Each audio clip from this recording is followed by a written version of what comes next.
markay ka carooto laabta geli markay ka aamusto weydii sababta markay iska kaayna dirtana daryeel sii markay niyad geliso inay ka fogaatana ha ka yeelin inay ka dheeraato markaad aragto inay xaalad adag ku jirtana u dhowow oo dareensii inaad garabkeeda tahay markaad aragto iyadoo ooynaysana madaxa ka dhunko kuna dheh waan ku jecelahay xabiibti xitaa hadday boqolkiiba boqol ka qaldan tahay u tanaasul ilaa nolosheedoo idil adiga ayay ku hibaysay familkeedii walaalaheedii iyo qaraabadeediiba adigay kaaga soo go'day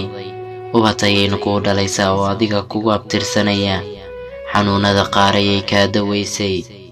dartaa ayay subaxii ilaa habeenkii ugu jirtaa shaqaan dhammaad lahayn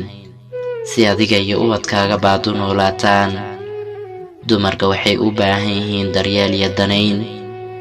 uma baahna wax sheeg joogto ah buuq dagaal iyo ciil